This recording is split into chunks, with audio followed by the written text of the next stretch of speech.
음, 오늘 아침 출근길에 깜짝 놀라신 분들 많으시죠? 네. 시장이 갑자기 확 출렁였잖아요. 네, 맞아요. 이게 바로 트럼프 전 대통령의 관세 폭탄 발언 때문이었는데요. 그래서 오늘 저희랑 같이 이 발언들 도대체 왜 나왔는지, 음, 시장은 또 어떻게 반응했는지, 그리고 이게 당신께 어떤 의미가 있을지 핵심만 좀 빠르게 파헤쳐보죠. 네, 정말 갑작스러운 움직임이었어요.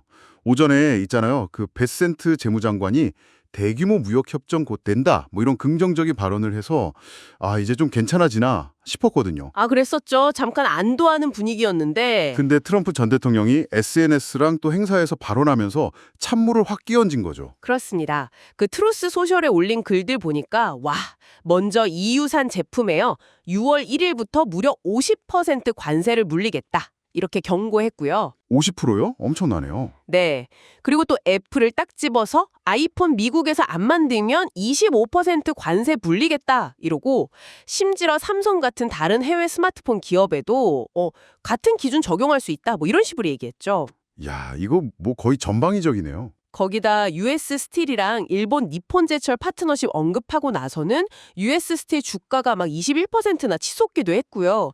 그러니까 이게 단순한 엄포가 아니라 진짜 하는 거 아니야? 이런 불안감을 시장에 확 퍼진 것 같아요. 정확해요.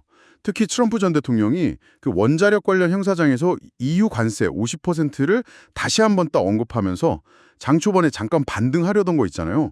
그게 그냥 완전히 꺾여버렸어요. 아, 그 불씨마저 꺼트렸군요. 네, 투자자 입장에서는 불확실성이 너무 커지니까 일단 좀 몸을 사리게 되는 거죠. 마침 또 여름 휴가철 앞두고 거래량도 좀 적은 편이었는데 이런 위험 회피 심리가 강하게 작용하면서 주요 지수가 쭉 빠졌습니다. 그래서 S&P 500 지수는 0.7% 내렸고 네, 그리고 안전자산인 10년물 국채금리는 반대로 4.51%로 떨어졌어요. 안전한 대로 돈이 몰리는 거죠.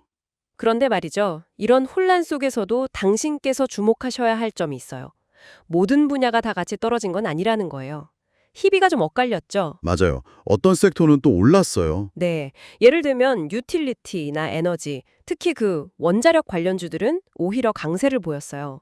트럼프 전 대통령 행정명령 덕분에 컨스텔레이션 에너지 같은 주식은 2% 넘게 올랐거든요. 트럼프 발언 수혜주도 있었군요. 그렇죠. 반면에 기술주, 특히 관세 타겟으로 딱 찍힌 애플은 3%나 하락했고요. 소비재나 반도체 쪽도 좀 약세를 면치 못했죠. 로스스토어나 데커스 아웃도어처럼 아예 실적 전망을 철회한 기업들은 주가가 더 크게 빠졌고요. 개별 종목들 움직임도 참 재밌었어요. 아까 말씀하신 US 스틸 21% 급등한 거랑은 반대로 그 세일즈포스가 인수한다면 소문돈 인포메티카는 17%나 뛰었는데 정작 인수한다는 세일즈포스는 인수 비용 걱정 때문에 3.6% 하락했어요. 아, M&A 소식에도 반응이 엇갈렸군요. 네. 또 부제 앨런 해밀턴은 대규모 구조조정 발표하면서 6.5% 하락했고요. 그러니까 시장이 개별 이슈 하나하나에 엄청 민감하게 반응하고 있다는 걸 보여주는 거죠. 그럼 전문가들은 이 상황을 어떻게 보고 있을까요? 이게 그냥 뭐 지나가는 소나기일까요? 아니면 좀 더 큰 변화의 시작일까요? 전문가들 시각을 좀 종합해 보면요. 관세 리스크, 이게 여전히 시장을 짓누르는 핵심적인 불확실성이다. 여기에는 대부분 동의하는 것 같아요.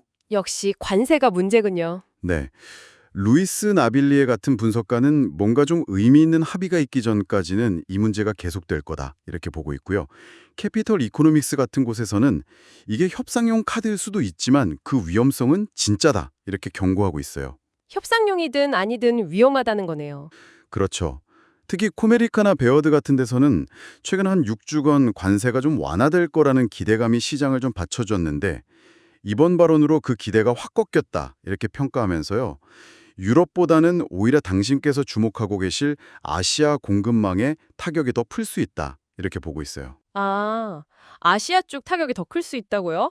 그건 좀 신경 쓰이는데요. 특히 그 웨드부시 분석가가 아이폰을 만약 미국에서 만들면 가격이 3배, 그러니까 3,000달러 이상 뛸 거다. 이런 분석을 내놨는데 이게 정말 현실적으로 가능한 이야기일까요? 글쎄요. 그게 현실적으로는 매우 어렵다는 게 중론이죠. 이게 단순히 공장만 옮기는 문제가 아니잖아요. 그쵸. 부품 공급망도 있고. 네, 부품 공급망 생태계 전체, 또 숙련된 노동력 확보 문제, 이런 걸 다 고려하면 단기간에 미국 내에서 생산한다는 건 거의 불가능에 가깝다고 봐야죠. 그러니까 이런 분석은 트럼프 전 대통령 발언이 실제 정책으로 이어지기에는 현실적인 장애물이 꽤 크다는 걸 보여주는 거고요. 하긴 그렇겠네요. 결국 트럼프 전 대통령 말 한마디 한마디에 시장이 여전히 이렇게 민감하게 반응하고 있다는 걸 다시 한번 확인한 셈이네요. 당분간은 이런 변동성이 좀 계속될 수도 있겠습니다. 적인 시장 변동성에 너무 막 일희일비하기보다는요. 이런 발언들이 가져올 수 있는 장기적인 산업 구조 변화 가능성, 여기에 좀 주목할 필요가 있어 보여요.